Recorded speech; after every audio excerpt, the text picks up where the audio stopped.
안녕하십니까. 의한 목사입니다. 시가서에 보면 악인이 잘 되고 의인이 고난받는 것, 이것이 하나의 주제입니다. 성경 전체적으로도 사실은 의인이 고난을 받고 악인이 더 잘 되는 것처럼 보이는 것이 많이 있습니다.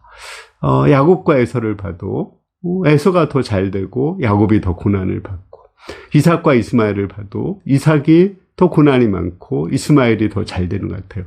이것을 어떻게 이해해야 될까요? 저는 오늘 말씀 보면서 세 가지를 생각했습니다. 오늘 말씀은 말라기 3장 13절에서 18절입니다.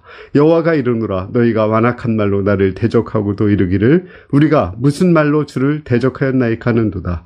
이는 너희가 말하기를 하나님을 섬기는 것이 헛되니 만군의 여호와 앞에서 그 명령을 지키며 슬프게 행하는 것이 무엇이가랴. 지금 우리는 교만한 자가 복되다 하며 악을 행하는 자가 번성하며 하나님을 시험하는 자가 화를 면한다 하노라. 그때 여호와를 경외하는 자들이 피차에 말하매 여호와께서 그것을 분명히 들으시고 여호와를 경외하는 자와 그 이름을 존중히 여기는 자를 위하여 여호와 앞에 있는 기념책에 기록하였느니라. 만군의 여호와가 이르노라, 나는 내가 정한 날에 그들을 나의 특별한 소유로 삼을 것이요 또 사람이 자기를 섬기는 아들을 아낌같이 내가 그들을 아끼리니 그때 너희가 돌아와서 의인과 악인을 분별하고 하나님을 섬기는 자와 섬기지 아니하는 자를 분별하리라. 자, 의인이 고난을 받고 악인이 잘 되는 거, 이거 어떻게 이해할까요?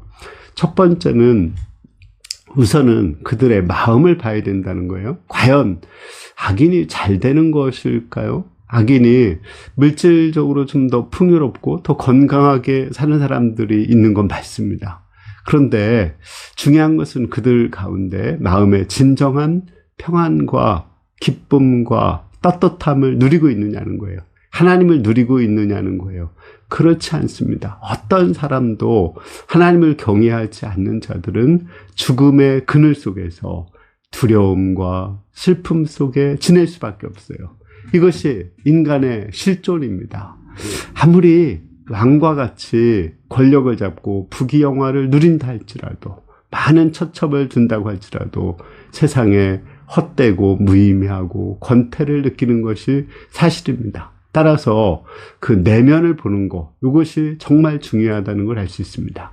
두 번째는 그들의 마지막을 봐야 된다고 생각해요. 그 마지막을 보면, 예를 들어서 돼지 우리에 있는 돼지를 잘 먹여줘요. 그렇지만 나중에 잡아먹잖아요.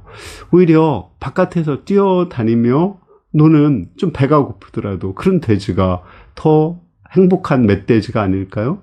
마찬가지로 사단은 우리에게 물질적인 것을 주고 부귀 영화를 줘요.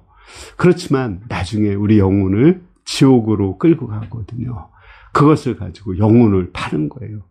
그렇다면 그것이 과연 행복할 것이냐는 것입니다.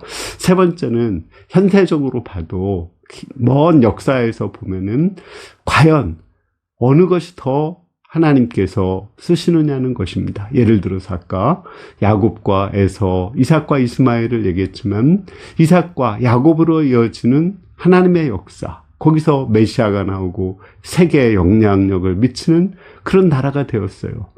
그들이 고난을 받았지만 정말 세계의 복을 나눠주는 제사장 나라가 되었거든요. 그러나 에서라든지 이스마엘은 사실은 역사 속에서 사라지고 없어지고 있습니다. 또 악영향을 미치고 있고 또 그들로 인해서 많은 사람들이 고통을 당하고 있습니다.